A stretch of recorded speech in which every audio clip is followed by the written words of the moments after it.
आप सभी को तहे दिल से धन्यवाद। हमारे YouTube चैनल ज्ञानवर्धक अनसुनी बातों में प्रभु जीता परमेश्वर है, ये तो मैं मानती हूँ।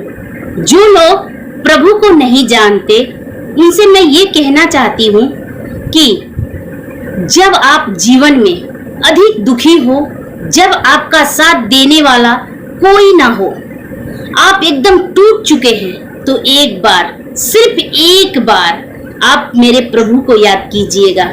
मेरे प्रभु इतना दयालु है जिसका साथ कोई नहीं देता, मेरे प्रभु उसे गोद ले लेते हैं। मैं एक हिंदू फैमिली से हूँ, लेकिन मैं जब भी कभी कोई दुख में पड़ती हूँ तो सिर्फ और सिर्फ प्रभु को याद करती हूँ। इसलिए मुझे कोई लालची, स्वार्थी जो समझना है समझे, मुझे कोई फर्क नहीं पड़ता। मेरे गांव में एक लड़की रहती थी जिसका नाम है गीता।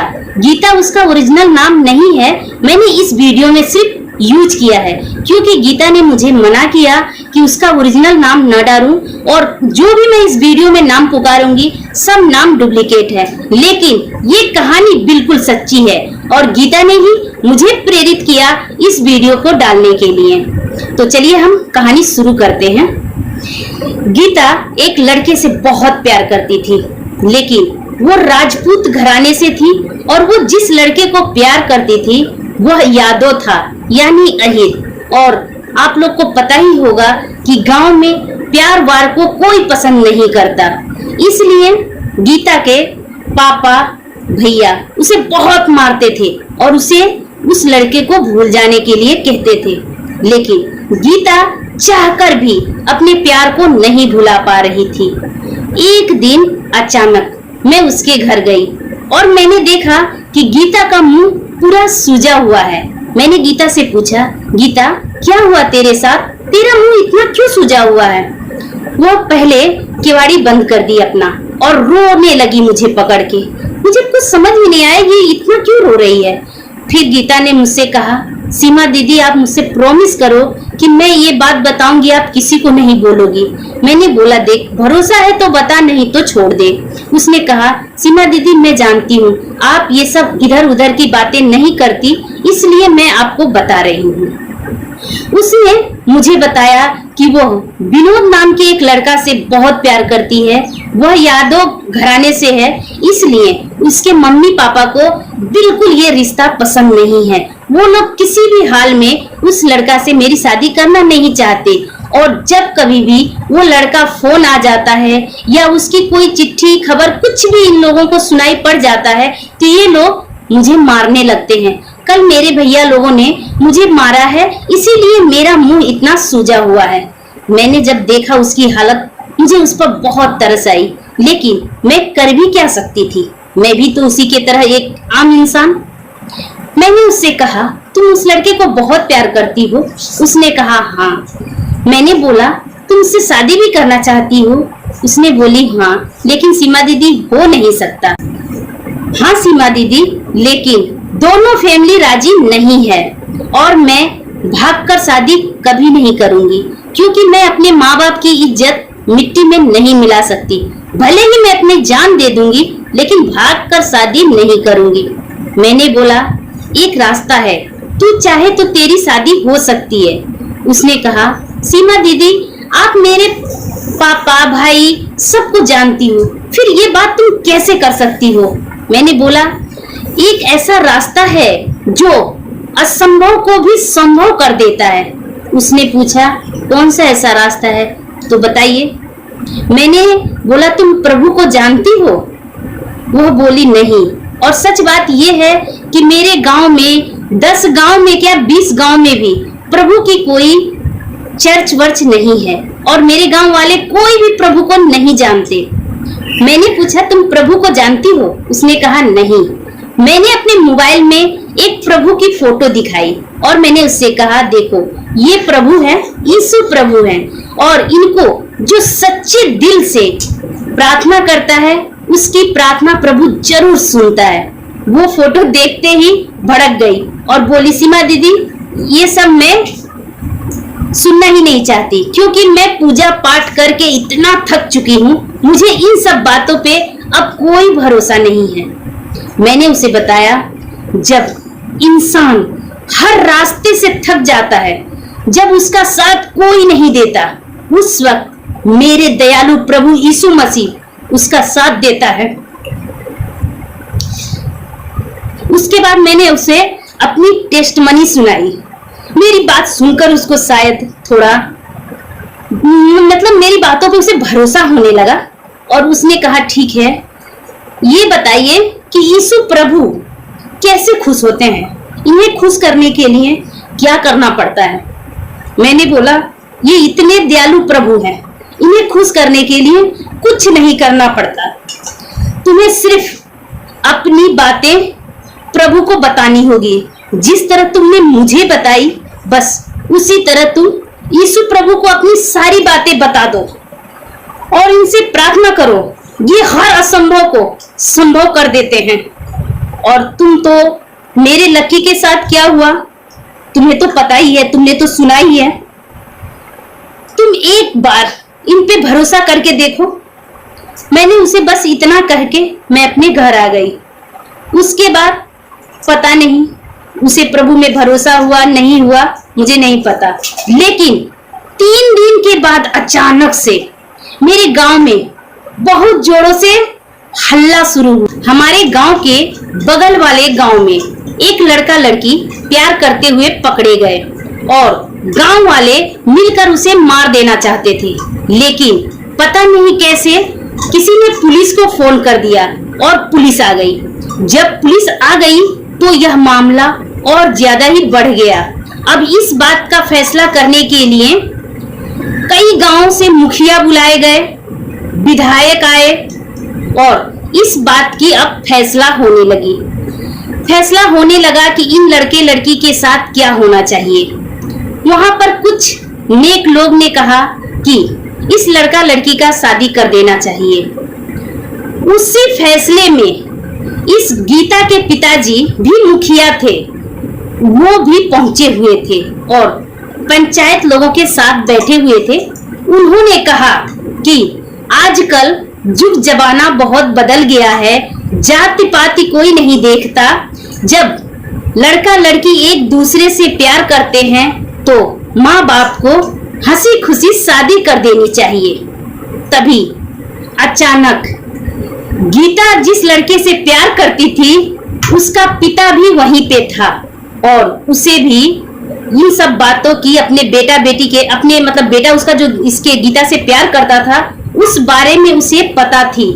उसने तुरंत ही मौके का फायदा उठाकर गीता के पिता से बदला लेने के लिए बोला, मुखिया जी, कहना बहुत आसान है लेकिन करना उतना ही मुश्किल है। क्या आपकी बेटी अदर कास्ट में प्यार करेगी तो आप अपने बेटी का शादी कर दीजिएगा? गीता के पिता ने मुस्कुरा के कहा, क्यों नहीं, मेरी बेटी किसी भी जाति में प्यार करेगी, मैं शादी कर दूंगा, बिल्कुल कर दूंगा। मैं जाति पाति नहीं मानता। युग जमाना बहुत आगे निकल चुका है। आप लोग किस जमाने में जी रहे हैं? गीता के पिता इतना अच्छे इंसान नहीं थे, बस वे लोगों के नजरों में महान बन रहे थे, क्योंकि उन्हें अगला इलेक्शन में विधायक का इलेक्शन लड़ना था। लोगों की सहानुभूति ले रहे थे।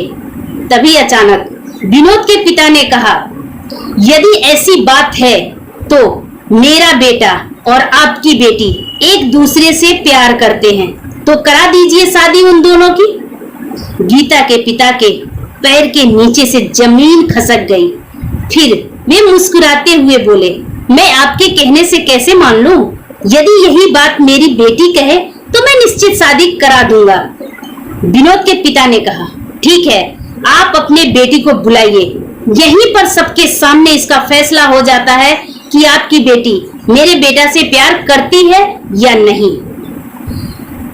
गीता के पिता अब वहां पर मजबूर हो चुके थे, क्योंकि वहां पर पुलिस, विधायक, सब कोई लगभग वहां पहुंचा हुआ था। 8-10 गांव के लोग थे और उसकी बेटी की बात आ चुकी थी।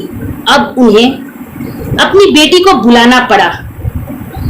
गीता के पिता ने गीता से पूछा, क्या बेटी, ये जो विनोद के पिता कह रहे हैं ये बात सत्य है? ऐसे तो गीता के पिता इस बात को जानते थे, फिर भी उन्होंने गीता से पूछा। गीता बिना डरे ही सबके सामने बोली, हाँ पिताजी, मैं विनोद से प्यार करती हूँ, लेकिन मैं शादी उसी से करूंगी जिससे आप चाहते हैं। मैं भले घुट घुट के मर जाऊंगी, लेकिन आपके खिलाफ मैं कभी नहीं जाऊंगी। अब गीता के पिता का बोलती बंद। पूरे गांव वाले शोर मचाने लगे। ठीक है, यदि मुखिया जी आप अपनी बेटी का शादी विनोद से करवा दें तो हम लोग इस लड़के लड़की के शादी करा देंगे, और यदि शादी करवानी है तो अभी इस गांव के काली मंदिर में तुरंत ये शादी होनी चाहिए। अब गीता के पिता के पास कोई ऑप्शन नहीं था, वे कुछ नहीं बोल पा रहे थे।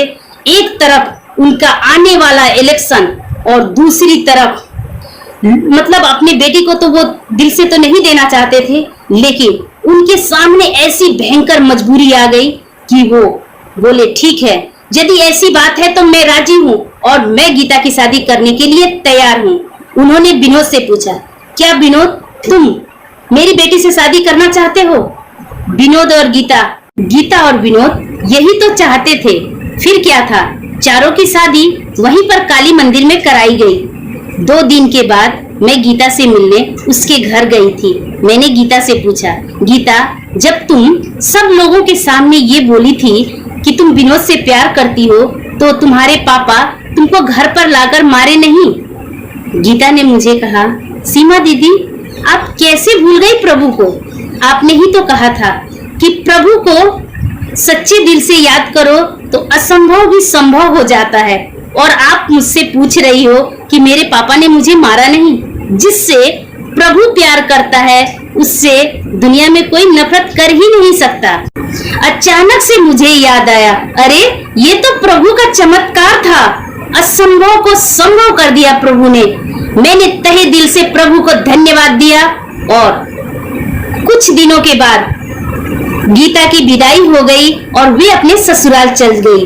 अचानक से मैं उससे 4 साल के बाद फिर मिली और मैंने देखा गीता के हाथ में एक छोटा सा बच्चा था। मैंने गीता से पूछा, कैसी है? ससुराल में तुझे लोग सब प्यार करते हैं कि नहीं? गीता ने बड़ी खुशी से मुझसे कहा, मैं बहुत खुश हूँ, मेरे ससुराल वाले मुझसे बहुत प्यार करते हैं। मैंने बोला, प्रभु को भूल गई या याद करती है? उसने कहा, सीमा दीदी, मरते दम तक, जब तक इस शरीर में जान है, मैं प्रभु को कभी नहीं भूल सकती। ये सारी खुशी तो मेरे प्रभु ने ही दी है, मैं उस प्रभु को कैसे भूल सकती हूँ? मैंने कहा, कभी चर्च गई है, बपतिस्मा लिया? उसने कहा, सीमा दीदी, आप तो जानती हो कि मैं गांव में रहती हूँ और गांव में कहीं भी कोई चर्च नहीं है, और मेरे सास ससुर इन लोगों को प्रभु के बारे में बिल्कुल पता नहीं है। जब भी मैं कभी बपतिस्मा लेने की बात करती हूँ, प्रभु के बारे में बात करती हूँ, तो वे लोग भड़क जाते हैं, कहते हैं, यदि तुझे ये सब करना है तो तुझे मेरे बेटे को तलाक देकर जाना होगा। ये सब ढोंग ढकोसला हमारे घर में नहीं होगा। ये लोग बूढ़े बुजुर्ग हैं, नहीं सुनते, समझते भी नहीं, तो मैं क्या करूं? बस मैं अपने प्रभु को दिल से याद करती हूँ, रोज सोते वक्त उनका प्रेयर कर लेती हूँ। बस सीमा दीदी, मैं इतना ही करती हूँ। यदि मैं इससे ज्यादा करूंगी तो मुझे अपने परिवार वालों को छोड़ना पड़ेगा, अपने पति को तलाक देना पड़ेगा। जो खुशी मुझे प्रभु ने दिया है, उसी खुशी को क्या कभी प्रभु चाहेगा कि छोड़ दें, वो उसकी सारी खुशियां छीन जाए? मेरा प्रभु ऐसा नहीं चाहता।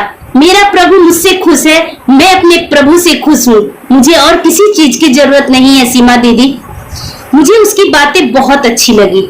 मैं आप लोग से पूछती हूँ, क्या गीता को प्रभु ने इतना कुछ दिया तो प्रभु का बदला चुकाने के लिए गीता को अपने पति को तलाक दे देना चाहिए, अपने घर परिवार वालों को छोड़कर चला जाना चाहिए, क्योंकि उसके परिवार वाले कट्टर हिंदू हैं। वे कभी नहीं समझेंगे प्रभु को, क्योंकि उनके ऊपर प्रभु की कभी महिमा नहीं हुई। उन्हें क्या पता लेकिन गीता के ऊपर तो प्रभु की महिमा हुई है, गीता तो जानती है, इसलिए वो कभी प्रभु को नहीं छोड़ सकती। लेकिन क्या प्रभु ऐसा चाहेगा कि उसकी बेटी जिसे वो प्यार करता है अपने पूरे परिवार छोड़कर प्रभु के पास आ जाए?